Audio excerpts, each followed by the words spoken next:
Hey everyone, it's Ryan here, and today was a deadlift day. Alright. I've decided, based on what I want to do with the lift mastery style of training, basically go run 5-3-1, which is exactly that type of training. Come in and pound the living hell out of these big movements. So I calculated the 5-3-1. I looked into it all last night. And since I'm starting on a Friday, I decided to just do the week 3 wave. So the first set's gonna be 5 reps, second set's gonna be 3 reps, and last set's gonna be 1 rep. And this is all based off a training max, not an all-out 1 rep max. So I calculated my deadlift right now. It's about 485 on a good day. I definitely regressed a little bit with doing the Bulgarian stuff, which is pretty typical for most people. It's very hard to continue to make progress if your lifestyle's not perfect. So I actually want to get the books by Jim Wendler and read and really research. I've ran this program multiple times in the past and have had good results with it.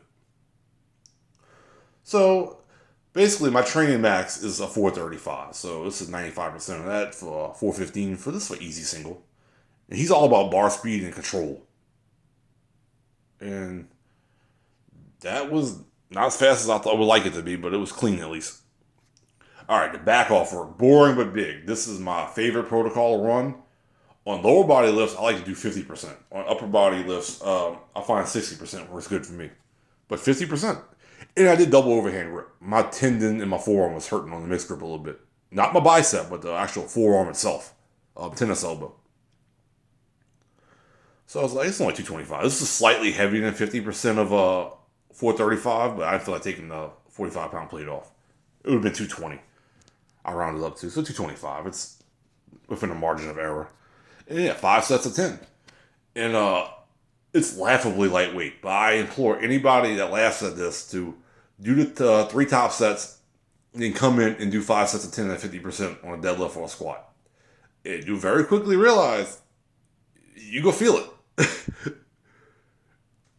So this always added size to my back when I've implemented the boring but big.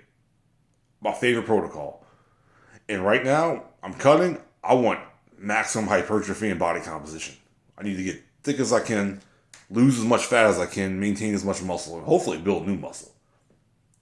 And that's a lot, I know, but I think we can do it. I've done it before. Just take it slow and easy.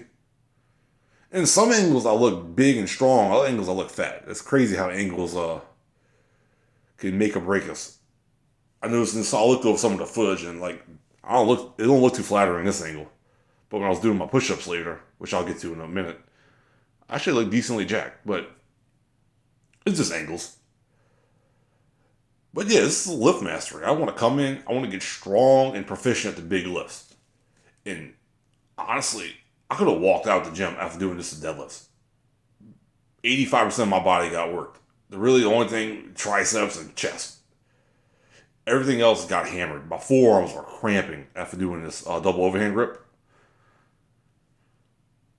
But I noticed I've been reading some of Wendler's work, and he's big on pairing pushing and pulling movements in the same workout. So like he likes push-ups. He's big on push-ups, and ab work, and push-ups do abs and pressing. So I was like, I supersetted some hyperextensions with some push-ups, and that was actually kind of fun. So yeah, I think I'm gonna do that. If I do a pull movement, I'm gonna do a push movement. If I do a push movement, I'm gonna do a pull movement to just balance everything back out a little bit, and almost like a full body workout each day with a different emphasis. But yeah, I love the boring but big. I can't wait to do it with the squats. And some of these are touch and go and very soft touch. I stopped doing a full reset. My arms are locked. I'm just doing a light touch and just stop. We don't want to hitch the weight or jerk the weight up, but just control. I think that's fine for our rep work. But high volume deadlifts will add size to your whole body. It's close thing to your magic exercise there is. Most people don't like doing deadlifts because they're a little uncomfortable. And yeah, it's not this type of training. It definitely isn't flashy or fun, but it's brutally effective. I think Jim Wendell knows what he's talking about. I think we can all agree that he's been a very successful strength coach and an athlete himself. And that's something I need to realize. I need to stop trying to improv my programs and follow proven programs from coaches with much better credentials than I have. Because that's how we improve. We got to put our ego aside and emulate what the best coaches and strength athletes are doing and what they're doing with their athletes. Because we're not all special snowflakes. We're actually pretty similar. So if it works for a majority of people, chances are it'll work for you and me. And I've had good results. This is actually my first program I ever ran when I first got my bench press over 250. So I've had experience for years running 531. All right, push-ups, superset with some hyperextensions. A little ab work, a little extra tricep and chest work. And it balances out the shoulder joint for all the pulling I just did. That's it. He's big on that. I've noticed watching some videos and reading about his articles. And he likes. I don't have a glute ham device. If I had a glute ham device, I would use that instead of this. But this fits nicely into what I'm doing. I just did body weight. I think the first set I got 10. The second 2 sets I got 12. But yeah, I'm gonna run this for a while. I'm gonna take Saturday and Sundays off of all training. I might come do some conditioning work on Wednesdays. We'll see. But I need some downtime.